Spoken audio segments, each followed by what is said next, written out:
भारतीय नौसेना से रिटायर होकर अपनी जन्मभूमि बलिया लौटे देश के बहादुर रक्षक जवान जितेंद्र यादव का रेलवे स्टेशन पर भव्य स्वागत किया गया।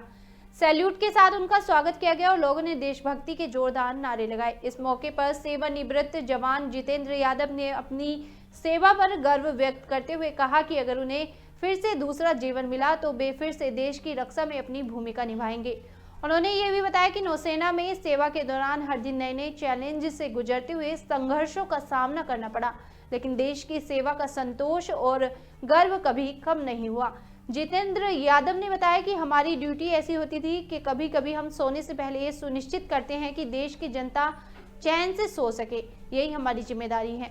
सिविल इंजीनियरिंग की पढ़ाई छोड़कर भारतीय नौसेना में शामिल होने का निर्णय लेने वाले जितेंद्र यादव ने कहा कि देश के लिए उनकी सेवा हमेशा उनके दिल के करीब रही।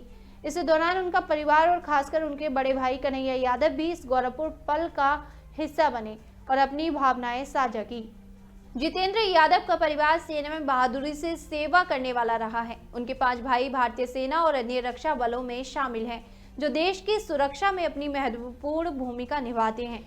सजावट और सम्मान के साथ जितेंद्र यादव को उनके घर के लिए रवाना किया गया। मैं Jitendra Yadav pure writer Indian navy से रिटायर्ड हुआ हूँ। सर, क्या कहना चाहेंगे बलिया के आप मूल निवासी हैं, बलिया इसको लेके स्वागत रहा सर, किस तरीके से कितना आपको खुशी का माहौल समझ में आ रहा है? आज ये जो खुशी का माहौल है, जो हमारे लिए लोग आए हैं, इनको मैं बहुत बहुत दिल से धन्यवाद देना चाहूँगा। ये खुशी इतना है कि हम इसके बारे में हमारे पास बोलने के लिए कोई शब्द नहीं है। हम पैसे तो कमा सकते हैं, लेकिन ये जो खुशी मिल रही है ये हम नहीं कमा सकते हैं। ये बलिया जिला में आके ही मिल सकता है। सर, किस तरीके से आप अपने कार्य के प्रति निष्ठावान रहे हैं सर, उसके बारे में 2 लाइन कुछ बता दें सर। हम कार्य के प्रति इतना डिसिप्लिन और वर्क हार्ड है कि अगर दोबारा हमें अगले जन्म में भी मौका मिला तो इंडियन नेवी में जरूर नौकरी करने का साहस करेंगे। कोई एक ऐसा मौका बताइए जहाँ पे आपने बहुत ही संघर्ष किया हो, उस मौके पे आपने काफी संघर्ष किया और सफलता हासिल हुई हो। ऐसे बहुत सारे अनेकों टास्क जी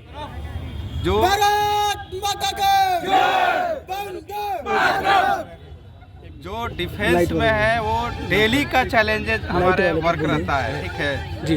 जो भी डिफेंस में एम्प्लॉय है उनको डेली अलग अलग चैलेंज है और डेली हम नए नए लड़ाई लड़ते हैं, जो एक आम आदमी में हम उस चीज़ को बयान नहीं कर सकते हैं, ठीक है। लेकिन जो हम लड़ाई लड़ते हैं उसी के बदौलत यहाँ की जो जनता है वो सुख और चैन की नींद सो पाती है। वर्तमान समय में सर जो सरकार है, किस तरीके से आप लोगों को सपोर्ट मिल रहा है?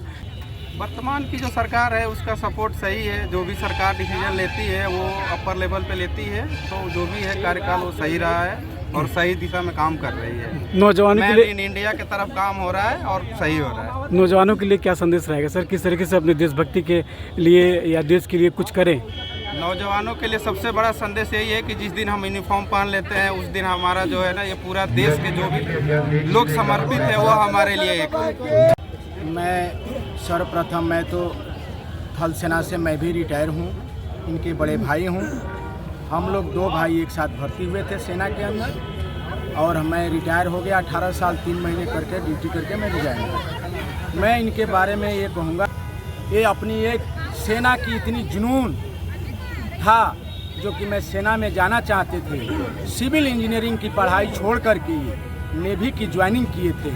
मैं उनको तहे दिल से हार्दिक स्वागत अभिनंदन करता हूँ कि आपने सिविल इंजीनियरिंग के रास्ते छोड़ करके आपने वर्दी के रास्ते अपनाए। देश की भावना थी, इनके अंदर जुनून था कि मैं देश रक्षक बनूंगा। तो आज देश रक्षक बन करके अपनी 15 साल की ड्यूटी निभाते हुए, सरहद पे लड़ाई लड़ते हुए, देखते हुए, अनेक परिस्थितियों से गुजरते हुए ये अपनी वापिस मातृभूमि पे आए हैं। मैं उनको तहे दिल से हार्दिक स्वागत करते हैं। आपको ये बता देना चाहता हूँ कि मैं उस माँ बाप के हम लोग पुत्र हैं जो अपने 5 पुत्र को सेना के अंदर समर्पित कर दे दिया कि आप 5 भाई सेना में जाइए और देश की रक्षा कीजिए। हम 5 भाई यहाँ पे मौजूद हैं जो 5 सेना में हमने इंडियन आर्मी के अंदर, इन्फेंट्री बटालियन के अंदर, नेवी के अंदर और आपको आर्मी एयर डिफेंस के अंदर हमने कार्यरत ड्यूटी किए हैं। हमने जम्मू कश्मीर से लेकर लेह लद्दाख से लेकर के डोकलाम तक की ड्यूटियाँ निभाए हैं हमारे पूरे भाइयों ने। ऐसी ऐसी परिस्थितियाँ देखे जो कि आज आप लोग चैन से ये मीडिया वालों के माध्यम से बताना चाहता हूँ कि वो परिस्थितियाँ वहाँ देखने के बाद ऐसी लगती है कि हम कहाँ फंसे हैं। लेकिन गर्व की बात होती है कि हमको एक को जगने से हमारे करोड़ों देशवासी चैन की नींद से सोते हैं और आपस में अपनी प्रेम की भावना जगा कर रहते हैं। हम लोग तो देशभक्ति की जब तक मेरी सांसें रहेगी हम लोग को देशभक्ति का ही अलग